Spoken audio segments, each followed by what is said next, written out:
Hello and welcome to another episode of Beer Man's Noble Beer Reviews. Today I have another beer from Bell's Brewing Company out of, I was going to say Kalamazoo, but I think they're technically out of Comstock, Michigan. Yeah. The brew pub is in Kalamazoo, that's where I started, but the main brewery is in Comstock. So this is a new beer for them. They've been coming out with random new beers here and there, and they've been getting distributed. So I appreciate that. I try to try anything new that they make.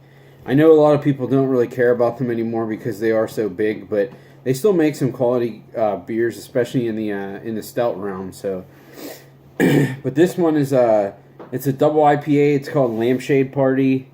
And as you can see, it has like our old school Polaroid picture there, and there's a Polaroid camera on the cap. It doesn't say anything specific about the beer. On the label, it just says, "We cleaned out Mom's attic and found these pictures of Uncle Rick and Aunt Linda. All we can say is, wow, we had no idea." It's a double IPA, 9.0 ABV. This was bottled on November 5th. And today is December 15th, so it's only like 40 days, so it should be fine. Yeah, that's all I got. I'm assuming, this is going to be more of a classic style IPA, not just because of what Bell's does, but also because I've seen pictures of the beer poured, and it's definitely a little darker, and it's not hazy or anything either, so we'll see. And this is a 9.0 ABV.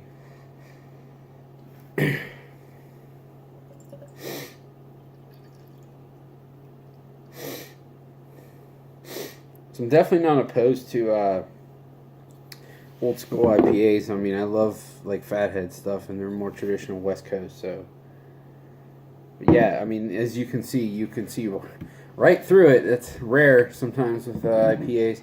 So it pours I would say, pretty much just straight amber color, maybe even darker amber color, almost a reddish with about one finger's worth of a fluffy white head. So, the aroma is definitely more old school.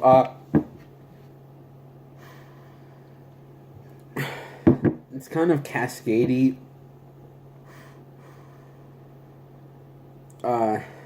It's a little earthy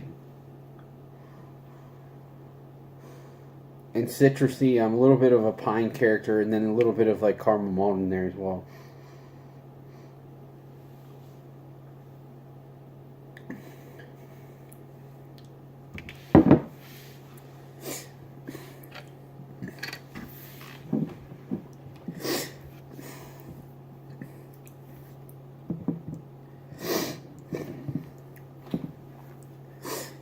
So, it almost kind of tastes like, I'm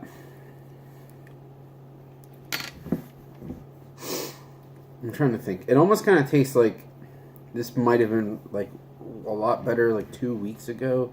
I know that sounds crazy because it's only 40 days old, but it's interesting because obviously it's not hazy. And it doesn't even seem like it necessarily has like a bunch of juicy new school hops in it. But at the same time, the bitterness level is like almost non-existent. Like, so with most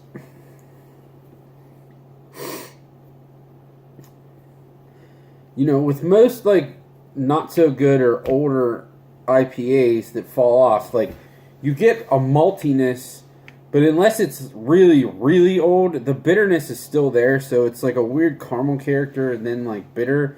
That's not what's going on here. Like, this really has a balance between like slight citrus and piney flavors with a little bit of a caramel sweetness and a little bit of booze. But it's all really balanced. It's just really odd. Like, you don't find a lot of stuff like this anymore. Because, actually, didn't really find stuff like this back in the day either, because if it was malty, it usually was pretty bitter too. And this is like, the bitterness is super low, so there's definitely a lot of late addition hops in this versus like boil hops.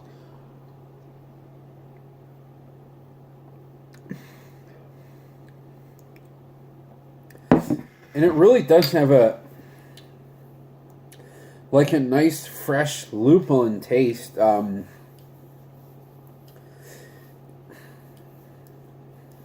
I don't know. I really like this.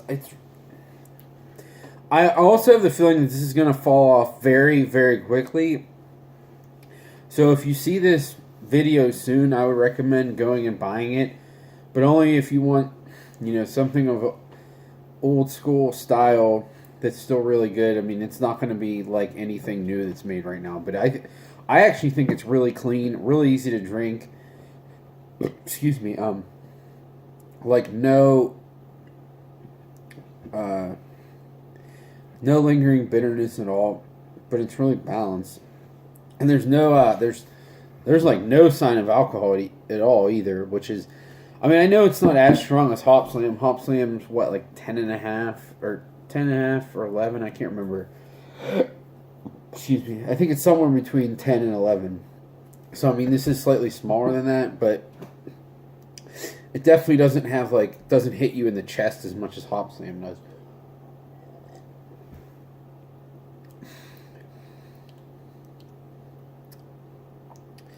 It's a little sweet, but it's also citrusy and clean. I gotta say, I like it. It's one of those things like you would like to say, oh, I hope they start making this full time. But I know if they start making it full time, then it would just be one of those things where you can never find it fresh. So maybe it is better that it's just a one-off thing. You enjoy it while it lasts, and it is what it is. But I don't remember what this cost, but I think it was like $3. So I mean, it wasn't price prohibitive at all. I'm gonna call this a buy. Like, generally, I don't like stronger IPAs either, but it has the heft where you feel like you're drinking a stronger beer, but it's not real boozy. It's not syrupy. It's not over the top bitter, but it's also still classic at the same time. I like it. I really do. I know some people say I'm a Bell's apologist, and I act like something's good when it's not, just because it's old school, and I used to be a big Bell's fanboy, but I do like this. I don't think it's the most amazing beer at all, but I think they did a really good job of making a really good beer, but also still sticking to their roots at the same time, so I appreciate that. So yeah, this is going to be a buy for me, but I think that's all I got on this one. Please like, comment, subscribe, let me know what you think, and I look forward to doing the next one. Thanks.